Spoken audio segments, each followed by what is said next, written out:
धोती पहनते हैं ब्राह्मण आचार्य, उसमें गांठ भी ना हो। कुछ लोग गांठ बांध लेते हैं, गांठ भी नहीं होनी चाहिए, इस हिसाब से पहनी जाती है।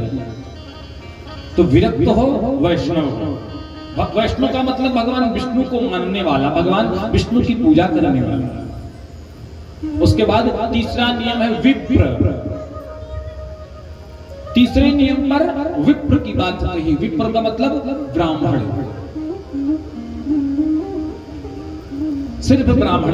अन्य रामचरितमानस जी की कथा अन्य समाज के लोग भी बोल सकते हैं, इसमें कोई आपत्ति नहीं, लेकिन भागवत जी का अनुष्ठान सिर्फ ब्राह्मण ही कर सकता है। विप्र हो, और उसके बाद विप्र हो ऐसा भी नहीं कि ब्राह्मण के घर का बालक है, किसी भी प्रकार का है, जाओ उसको ले जा करके बैठा दो, तो भैया कथा सुना दो, नहीं। वेद शास्त्र विशुद्ध कृत, वेदों का जिसने अध्ययन किया हो, अग्निमीले पुरोहिता, वेदों का जिसने अध्ययन किया हो, शास्त्रों का जिसने अध्ययन किया हो, और ऐसे नहीं विशुद्ध कृत, शुद्धता पूर्ण अध्ययन किया हो। उसके बाद नियम दृष्टांत कुशलो धीरा। जैसे भागवत में कभी कभी ऐसे प्रसंग आ जाते हैं जो समझ में नहीं हो पाते, तो उसको समझने के लिए वक्ता का कार्य होता है कि सुंदर दृष्टांत दे, उदाहरण दे, अच्छे उदाहरण देकर जजमान को, श्रोताओं को कथा श्रवण कराएं। दृष्टांत कुशल हो और वक्ता कार्य अपने स्पृहा, ऐसा वक्ता को देखकर समझकर उसका चयन करें। उसके बाद जब तिथि नजदीक आ जाए तो बढ़िया सी व्यवस्था करें, जैसा आपका सामर्थ्य है, जैसी आपका श्रद्धा है, वैसी व्यवस्था करें। अच्छा, पहला प्रश्न अगर कोई कार्यक्रम होता है तो व्यक्ति के पहला प्रश्न यही निकलता है कि महाराज क्या खर्चा है? तो भैया भागवत में न 10,000, न 20,000, न 50,000, न 10 लाख, न 20 लाख, कोई नहीं लिखा। क्या लिखा है? विवाहे यादि संवित्तम तादृशम परिकल्पये। जिस प्रकार से हम अपने पुत्र पुत्रियों का जिस खुशी हर्ष और उल्लास के साथ हम विवाह करते हैं, उसी प्रकार तादृशम परिकल्पयेत, उसी प्रकार इस भागवत की परिकल्पना करनी चाहिए। नियम नहीं है कि इतना पैसा लगेगा, जैसा आपका सामर्थ्य है, जैसी आपकी श्रद्धा है। ऐसा तो नहीं कि गरीब बाप की बेटी का विवाह नहीं होता, विवाह उसका भी होता है, पर वो अपने अनुरूप करता है, और जिसके पास धन है वो अपने अनुरूप करता है। जैसी आपकी श्रद्धा, जैसा आपका सामर्थ्य, वैसा खर्चा करिए। जैसे आप अपने पुत्रों को विवाह में, बेटियों के विवाह में खूब दिल खोल कर सारे कार्य करते हैं, उसी प्रकार भागवत जी में भी ठाकुर जी की खूब नियमावली को बनाइए। जो भी नियम प्रारंभ हो जाएंगे, महाराज जन्म के बाद, आज जन्म होगा, कल 56 भोग लगेगा, माखन चोरी लीला होगी, विवाह होगा, इत्यादि समस्त प्रसंगों को बढ़िया सुंदर तरीके से संपन्न कराने चाहिए। अच्छा, नियम क्या है महाराज? भोजन जैसे क्या करना चाहिए? तो कहा देखो, नियम तो ये है कि 7 दिन तक केवल घी पी करके भागवत सुनिए जाए, ना कुछ खाएंगे ना कुछ पिएंगे, केवल घी पिए। महाराज इस जमाने में घी कहाँ कोई पी सकता है? 1-2 चम्मच अगर ज्यादा हो जाता है तो शाम को पता चलता है, और 1 गिलास दिन में घी पी के कौन रह सकता है महाराज? बोलो राधे राधे। कहा महाराज अगर घी पी के ना रहा जा सके तो बोले अगर घी पी के नहीं रह सकते तो फलाहार करिए, दोनों मिनट फलाहार करते रहिए और कथा श्रवण करते रहिए। नारद जी ने कहा महाराज अगर फलाहार की भी व्यवस्था ना हो तब न व्यक्ति को दोनों मीटिंग फलाहार में संतुष्टि मिले, तो बोले 1 मीटिंग फलाहार कर लो, दूसरी मीटिंग भोजन कर लो। अगर महाराज इतने में भी संतुष्टि ना मिले तब, तो बोले भैया गैस सिलेंडर चूल्हा बर्तन साथ में लेके बैठते रहिए, बनाते रहिए, पाते रहिए और कथा जरूर श्रवण करिए। बोलो राधे राधे। रुकना नहीं है, कथा में विघ्न ना हो, खूब खाते रहिए, जितना हो सके उतना खाइए, लेकिन कथा जरूर श्रवण करिए। भोजन तु वरम मन्ने कथा श्रवण कार्यक्रम। अगर कथा श्रवण करने में विघ्न पड़े आपके भोजन ना करने से, तो खूब भोजन करिए महाराज,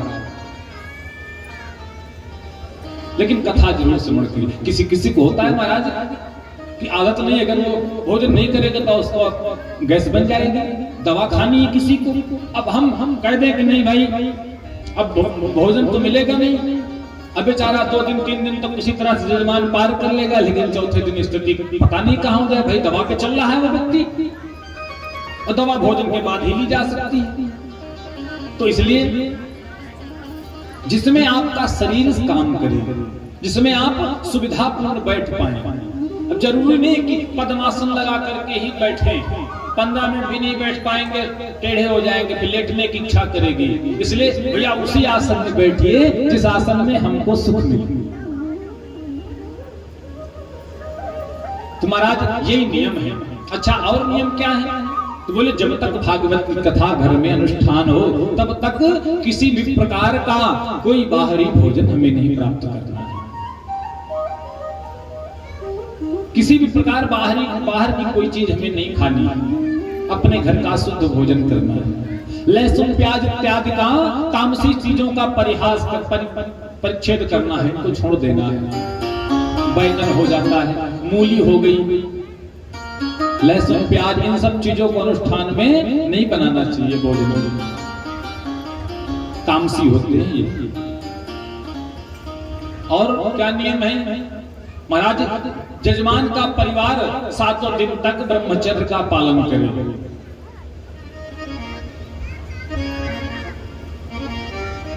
और जजमान नहीं, जजमान आचार्य दोनों के लिए नियम है। उसके बाद ना किसी से अत्यधिक प्रेम से बोलना है, प्रेम का मतलब मोह में, किसी से अत्यधिक लगाव नहीं करना है, ना किसी से दूरियां बनानी है, ना किसी पर अत्यधिक प्रेम करना है, ना किसी पर अत्यधिक क्रोध करना है। अपने काम, क्रोध, मद, लोभ, इन सबको रोक कर अपने आप को भागवत के चरणों से लगाएं, भगवान के चरणों से लगाते रहिए।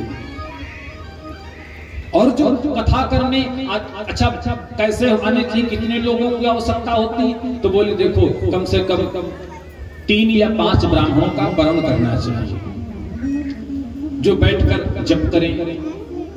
भागवत जी के 88 श्लोक हैं, 88,000 श्लोक, 18,000 श्लोकों का जो पाठ करें।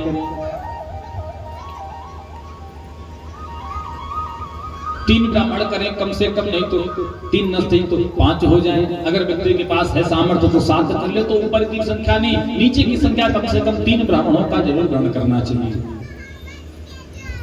उसके बाद कथा श्रवण कराने वाले व्यास को 7 दिन तक आपका बेटा ही क्यों ना आपको कथा श्रवण करा रहा हो, उसको आप साक्षात सुखदेव स्वरूप ही समझिए और अपने आप को परीक्षित समझिए।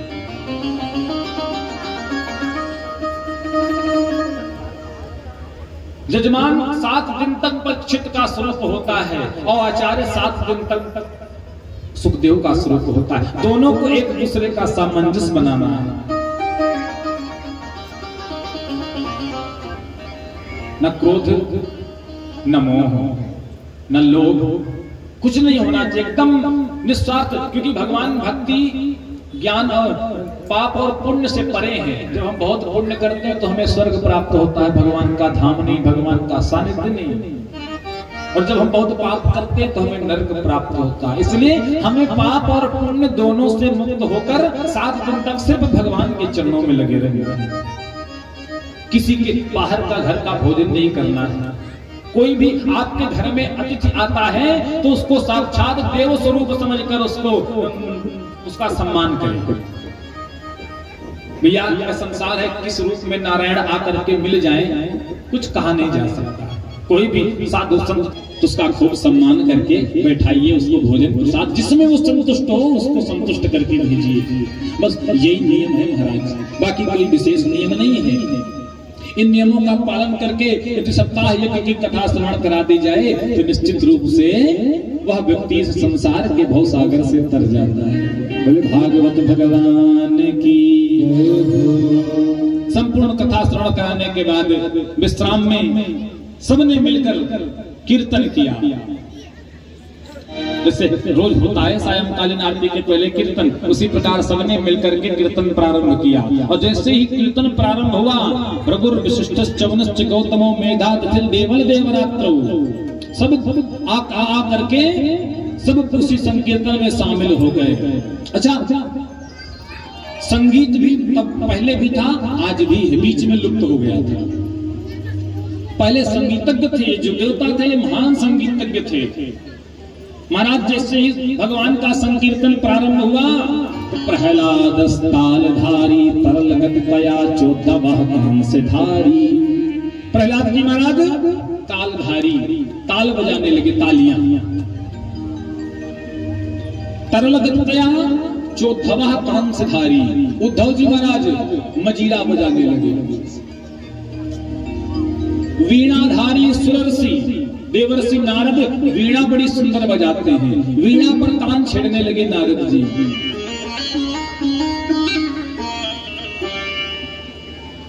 वीणाधारी सुरर्षि स्वर कुशल कया राग करता अर्जुनो भूत। स्वर के ज्ञाता है अर्जुन जी महाराज, महान शास्त्रीय संगीत का ज्ञान है अर्जुन जी को।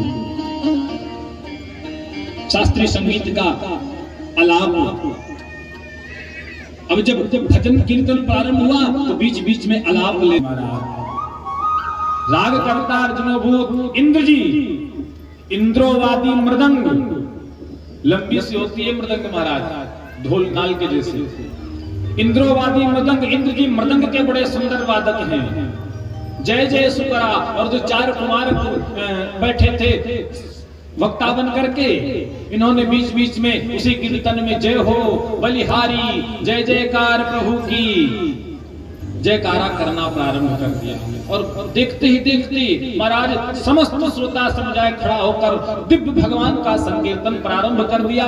संकीर्तन प्रारंभ करते ही महाराज भक्ति महारानी खड़ी होकर अपने दोनों पुत्र ज्ञान और वैराग को लेकर उस संकीर्तन में नृत्य करने लगी।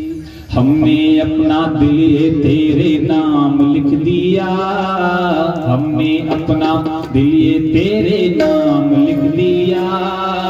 दिल के ऊपर देखो राधे श्याम लिख दिया, दिल के ऊपर देखो राधे श्याम लिख दिया। हमने अपना दिल तेरे नाम लिख दिया, हमने अपना दिल तेरे नाम लिख दिया। दिल के ऊपर देखो राधे श्याम लिख दिया, दिल के ऊपर देखो राधे श्याम लिख दिया। दिल के ऊपर देखो राधे श्याम लिख दिया, दिल के ऊपर देखो राधे श्याम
भी न चाहे, हाथों में ये भक्ति वाला जाम ले लिया, हाथों में ये भक्ति वाला जाम ले लिया, के ऊपर देखो राधे श्याम दिया, दिल के ऊपर देखो राधे श्याम दिया, मैं अपना दिल तेरे नाम लिख दिया, मैं अपना दिल तेरे नाम लिख दिया, दिल के ऊपर देखो राधे श्याम लिख दिया, दिल के ऊपर देखो राधे श्याम लिख दिया, दिल के ऊपर देखो राधे श्याम लिख दिया, दिल के ऊपर देखो राधे श्याम लिख दिया, दिल के ऊपर देखो राधे श्याम लिख दिया, राधे श्याम लिख दिया, राधे श्याम लिख दिया, दिल के ऊपर देखो राधे श्याम।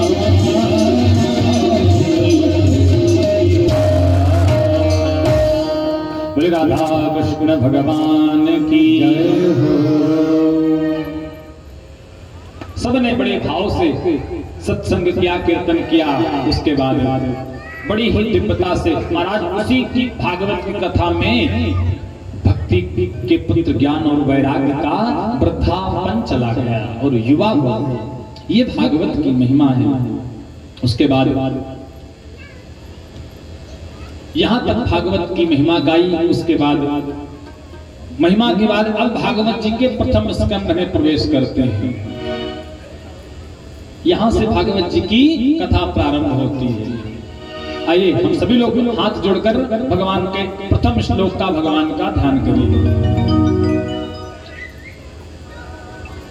जन्माद्यस्य यतोऽन्वयाद् तर्तश्चार्थे सुभिज्ञः स्वरा तेने ब्रह्महृदायादि कवये मुह्यन्ति यत्सूरया तेजो वारिमृदां यथा विनिमयो यत्र त्रिसर्गो मृषा धाम्ना स्वेन सदा निरस्तकुहकम् सत्यं परं धीमहि।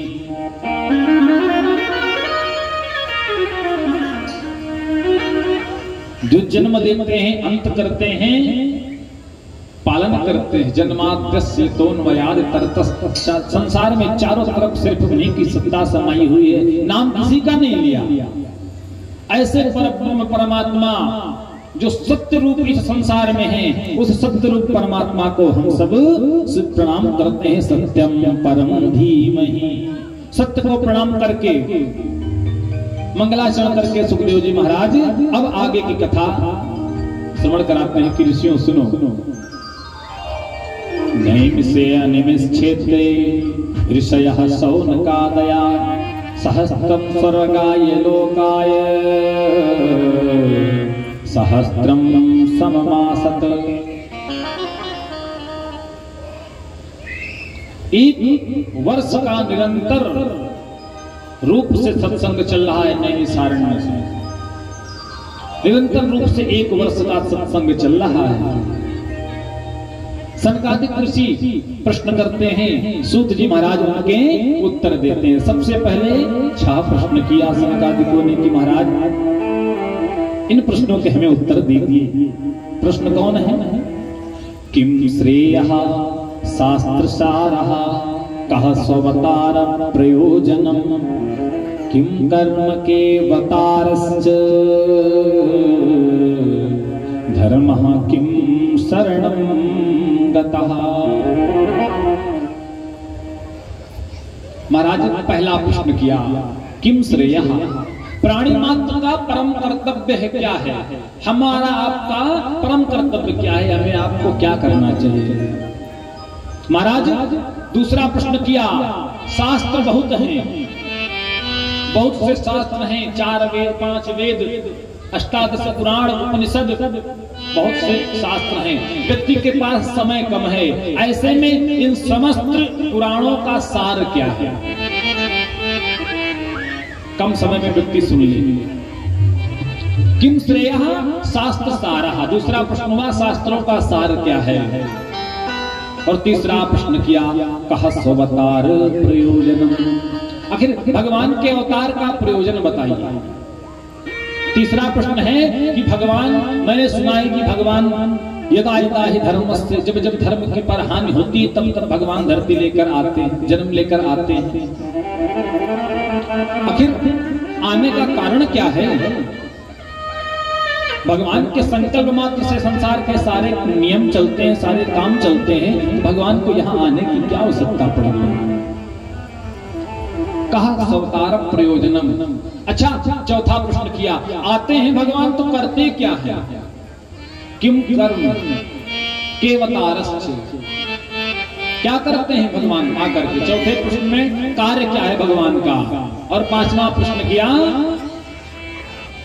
केवतारश्च, भगवान के अवतार कितने हुए हैं, और सबसे अंत में प्रश्न किया कि जब भगवान अपनी लीला का स्मरण करके इस धाम को छोड़कर वैकुंठ चले जाते हैं तो धर्मः कम शरणं गतः, धर्म किसकी शरण में जाता है महाराज? इन्हीं 6 प्रश्नों में संपूर्ण भागवत की कथा संपन्न हो गई श्री सुखदेव जी महाराज की। सूत जी ने उत्तम प्रश्न किया, सनकादिक ऋषियों ने उत्तम प्रश्न किया। सूत जी कहते हैं ऋषियों तुमने बड़े उत्तम प्रश्न किया। वह प्रश्न हमेशा उत्तम होगा, वह कार्य हमेशा प्रथम होगा जिस कार्य को समाज के लिए किया जाए। ये प्रश्न जो तुमने पूछा है ना, ये समाज हित लोक हित कामया से पूछा है, लोक की कामना से, संसार का कल्याण। इसलिए हे श्रोताओं तुमको धन्यवाद धन्यवाद देते हैं। भोलेनाथ भी देवी को धन्यवाद दिए थे जब पूछे जो ब्रह्म की नारी विरामत भोरी, जो राजा है जब ब्रह्मा है तो भी अपनी पत्नी को कैसे नहीं ढूंढ पा रहे हैं, अगर राजा है तो इनको ब्रह्म क्यों कह रहे हो भोलेनाथ? ऐसा प्रश्न हुआ। फिर जब पार्वती बन करके वही महारानी सती आई तो आकर के अब स्वयं उसी कथा को पूछ रही है कि महाराज मुझे वही कथा श्रवण कराइए। तो भोलेनाथ देवी को धन्यवाद देते हैं। पूछे रघुपति कथा प्रसंगा, पूछे रघुपति कथा प्रसंगा, पूछे रघुपति कथा प्रसंगा, पूछे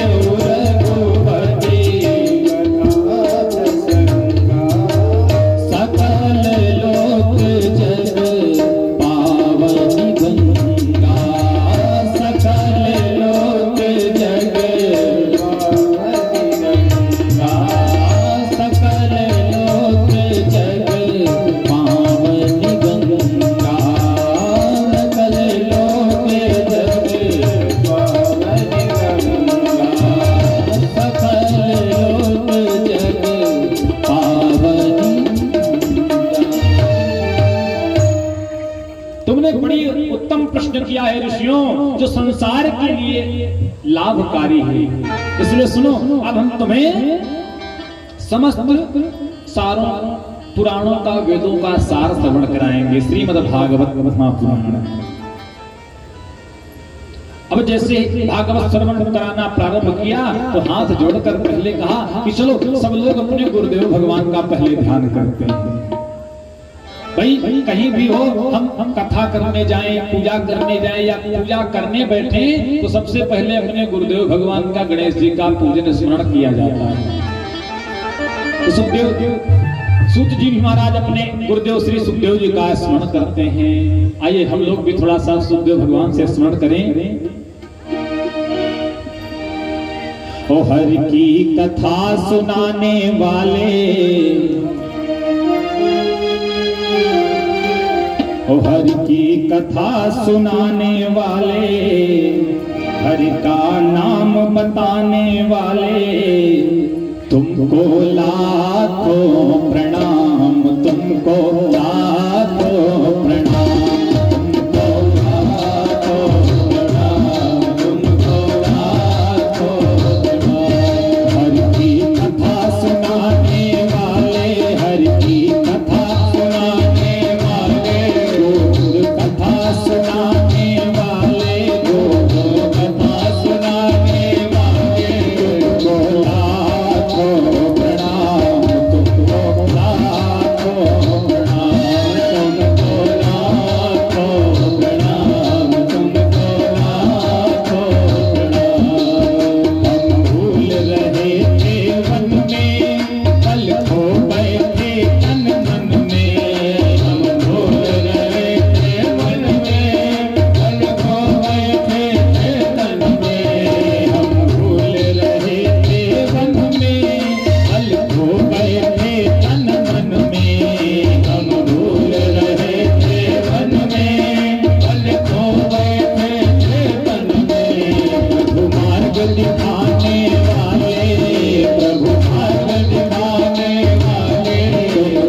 भगवान की जय हो। इस प्रकार से भागवत का महात्मा श्रवण कर करके अब यहाँ से भागवत की रचना प्रारंभ होती है। ठीक। सौनकादिक ऋषि कहते हैं महाराज भागवत की रचना कब हुई, क्यों हुई, कैसे हुई, ये हमें बता। तो सुखदेव सूत जी कहते हैं सुनो, द्वापरे समनु प्राप्ते द्वितीय युग पर जाता पराशरा योगी वासव्यां कलया हरे। महाराज द्वापर के अंत में कृष्ण के कलावतार श्री मानस वेद व्यास जी ने दृष्टिपात करके देखा।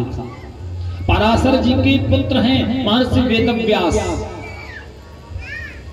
वेद व्यास जी ने भविष्य में दृष्टिपात करके देखा कि कलयुग के कैसे मनुष्य होंगे। मंदासमंद मतलब मंदभागा है चंद्रमा, जिसके पास ना तो बुद्धि है ना तो प्रारब्ध है, ऐसे लोग अपने जीवन की गाड़ी को कैसे आगे ले जाएंगे। यह दृष्टिपात करके महाराज 17 पुराण लिखे मनुष्य मात्र के कल्याण के लिए। एक दो नहीं 17 पुराण लिखे। पंचम वेद महाभारत लिखा वेद व्यास जी ने। उपनिषद लिखे, परंतु मन में शांति नहीं मिली। लग रहा था कि अभी मुझे कुछ और करना है। क्या करना है? चिंतित बैठे थे। चिंतित बैठे बैठे अचानक से देखते हैं कि कहीं से वीणा की आवाज सुनाई दे रही है। श्रीमन नारायण नारायण नारायण, श्रीमन नारायण नारायण नारायण, श्रीमन नारायण नारायण नारायण, श्रीमन नारायण नारायण नारायण, राम नारायण नारायण नारायण, राम नारायण नारायण नारायण, केशव नारायण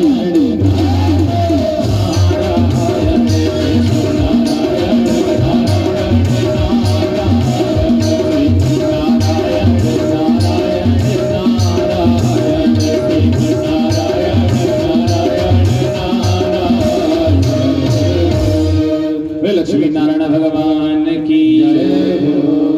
अब नारद जी को देखा। नारद जी ने आकर के देखा तो देख करके पूछ लिया, अरे भैया इतने दुखी क्यों हो, क्या हो गया?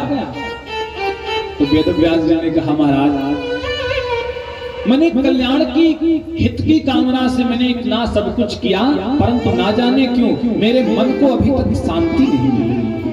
मुझे लगता है कि अभी मुझे कुछ और करना है। क्या करूं समझ में नहीं आता। नारद जी ने कहा, व्यास जी आपने सब कुछ किया है जीवन में,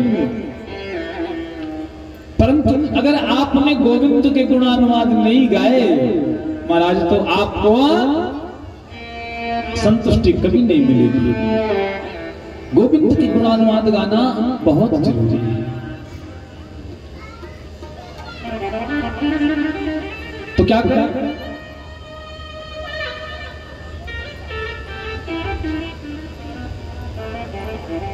बहुत सुंदर रचना देह रामायण प्रबंध काव्य, राजेंद्र बहादुर सिंह राजन जी यही के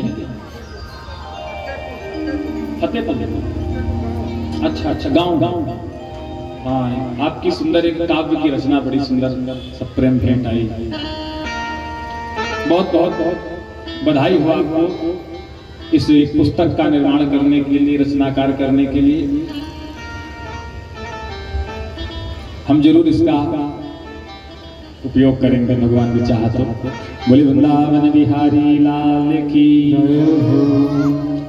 नारद जी ने कहा, अभी तक आपको संतुष्टि नहीं मिली, ना मिलेगी जब तक आप गोविंद के गुणानुवाद नहीं गाओगे। कैसे गाएं? तो नारद जी ने कहा, सुनो, भगवान के नाम की वह महिमा है, भगवान के नाम का वह सामर्थ्य है कि कैसे विपतित से पतित व्यक्ति को भी जगत पूज्यवत बना देता है। नारद जी कहते हैं, मेरी बात देखो, मैं कौन था? अपने पूर्व जन्म की कथा श्रवण कराते हैं नारद जी। भैया देखो, मैं कौन था? अहम पुराती भवे भव मुने दास्यास पश्चाश्चन वेदवादिनाम। निरोपितो बालक एव योगिनाम सुश्रुवे प्रावशत निर्विवक्षताम। नारद जी कहते हैं मैं पुरातीत भवे भवम होने, मैं पुराने पूर्व जन्म में मैं एक दासी का पुत्र था। मेरी माता घर घर में जाकर के काम करती थी। एक बार मेरे गांव में संतों ब्राह्मणों की मंडली आ गई चतुर्मास बिताने के लिए। तो अब मेरी मां तो दासी थी, अब मेरे हाथ का भोजन, मेरी मां के हाथ का भोजन तो संत पाते नहीं, इसलिए लेकिन मेरी मां संतों की सेवा बहुत करती। संत जब भोजन करके बैठते तो उनके पात्र उठा करके उनको धो देती। संत भोजन बनाते, भोजन बनाने के लकड़ियां ढूंढ के ले आते। मतलब जो भी कार्य थे बाहर के सारे कार्य मेरी माता करती थी और उसके साथ साथ मैं भी करता था। जब संत भोजन प्रसादी पाले, भोजन प्रसादी पाने के बाद जो उनका जूठन बचता था उसी को मैं और मेरी माँ प्रसाद स्वरूप मानकर उसी को पा लेते थे। संत भजन करें तो हम और मेरी माँ उसी भजन में झूमने लगते, नाचने लगते। चतुर्मास बीता, संतों का समय आया, संत लोग चले गए, जाने लगे। अब उन्हीं 4 माह में मेरा मन इतना लग गया भगवान ने तुम संतों से कि मैं हाथ जोड़कर खड़ा हो गया, महाराज मुझे भी ले चलो। तो संतों ने कहा अभी तुम नहीं जा सकते हो, अभी तुम्हारी माता है, माँ से आदेश लेके आओ तो हम चलेंगे। कहा नहीं महाराज, अब कौन माता होगी जो अपने पुत्र को कह देगी जाओ बेटा बाबा बन जाओ। अच्छा, ये हमारी माताओं का बड़ा विचित्र स्वभाव होता है। बालक गांव में रहे, चोर बन जाए, डकैत बन जाए, जुआड़ी बन जाए तो चलेगा, लेकिन बनने नहीं देंगी तो क्या बाबा, अरे हमारा लाला बाबा बनेगा। बाबा नहीं बनना, बाकी सब कुछ बन जाएगा।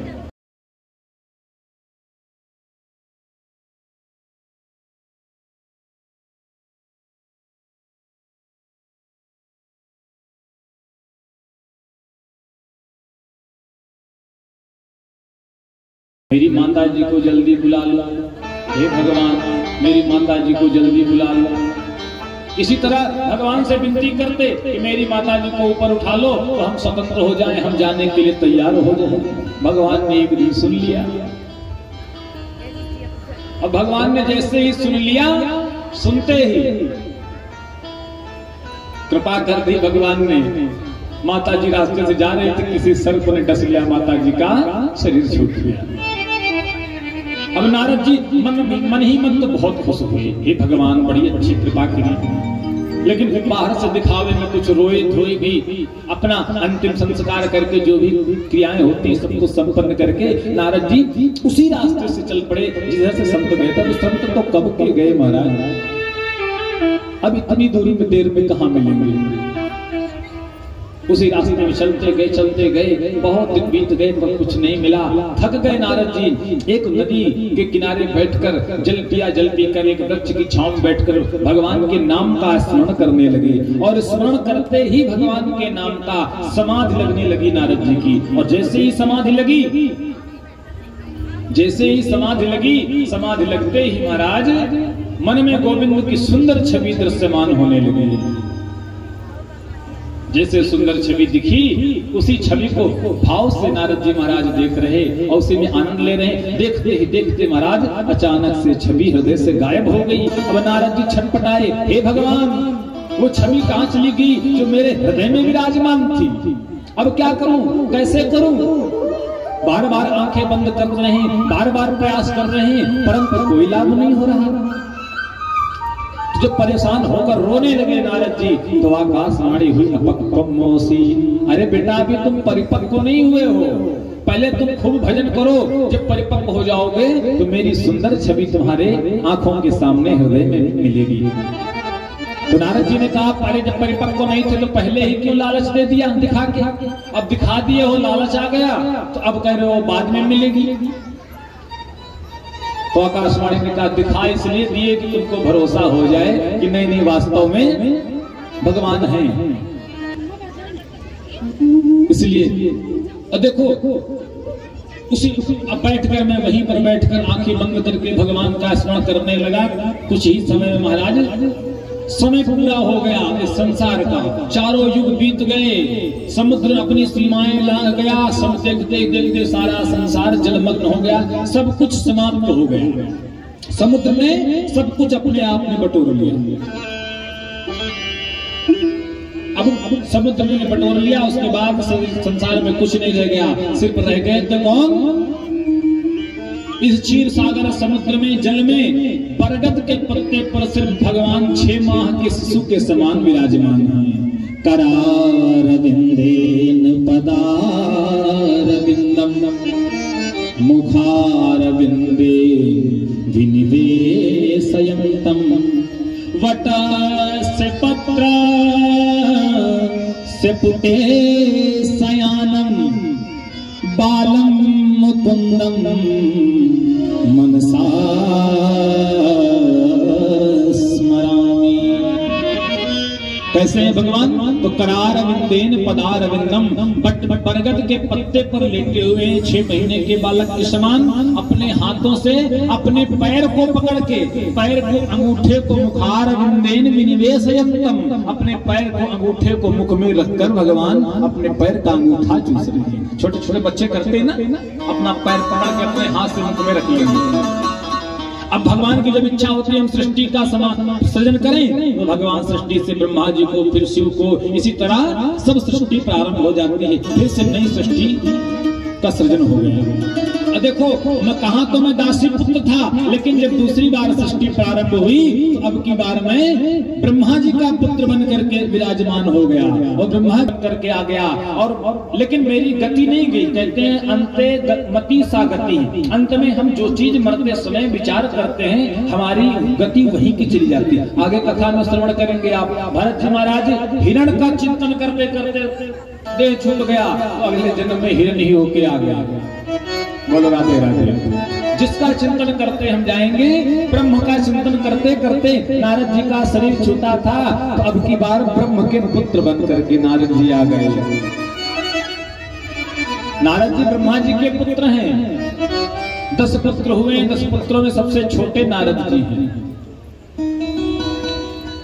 नारद जी ने कहा एक दिन मैं भगवान का नाम लेना मेरा स्वभाव था, एक दिन नारायण प्रभु के सामने जाकर के बैकुंठ में मैंने ठुमुक ठुमुक कर जो नृत्य किया भगवान के सामने जाकर के कि नारायण प्रसन्न हो गए और प्रसन्न होकर मुझे अपनी वीणा प्रदान कर दी। कहा बेटा जाओ इसी में मेरे नाम का गुणगान सर्वत्र करते रहना। तब से लेकर आज तक देखो सर्वत्र मेरी पूजा होती है व्यास जी।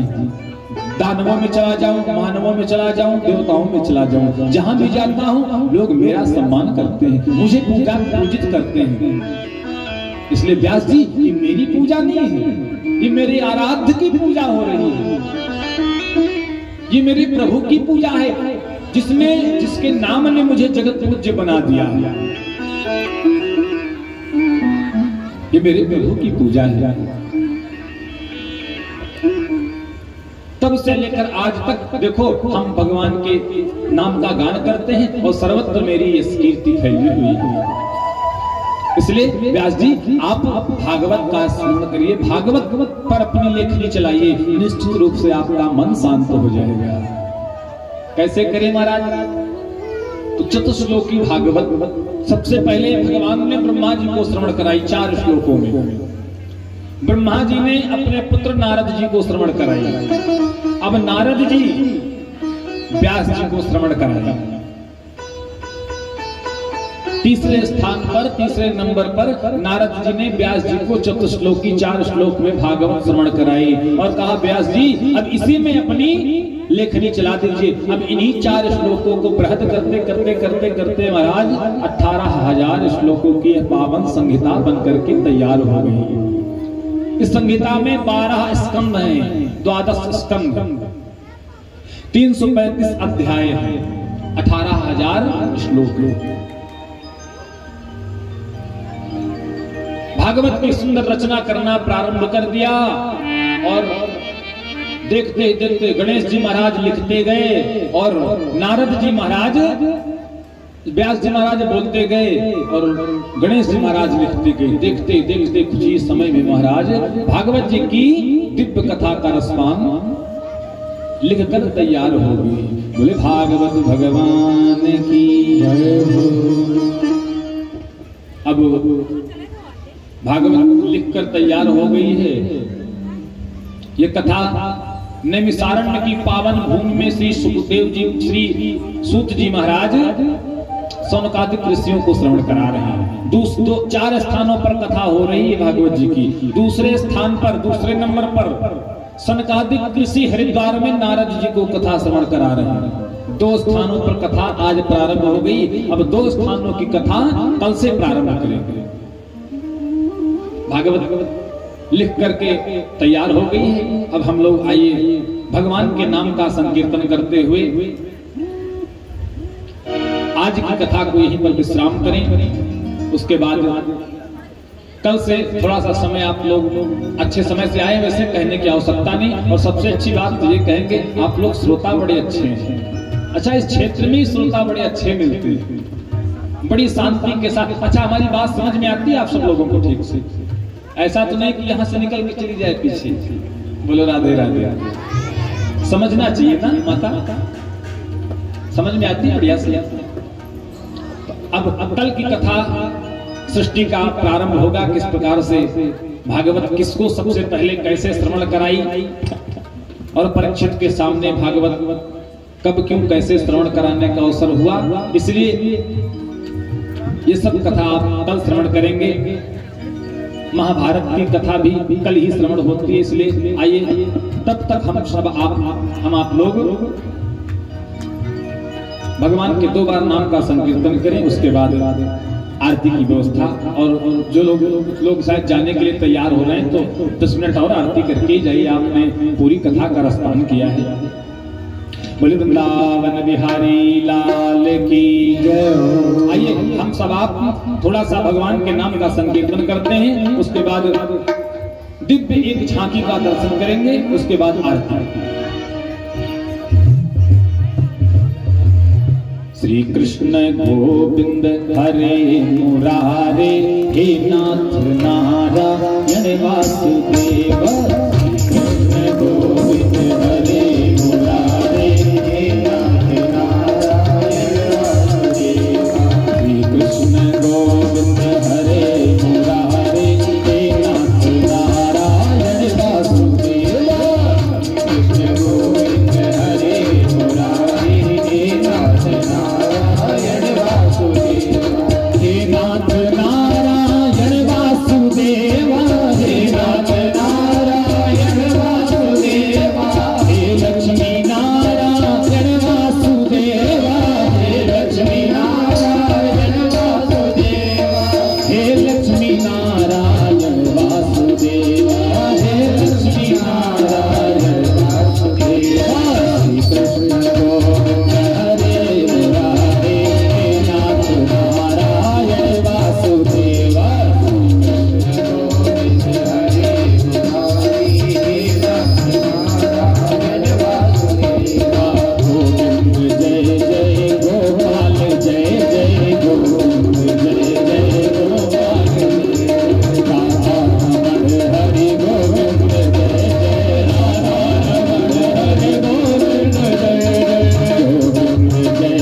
मेरी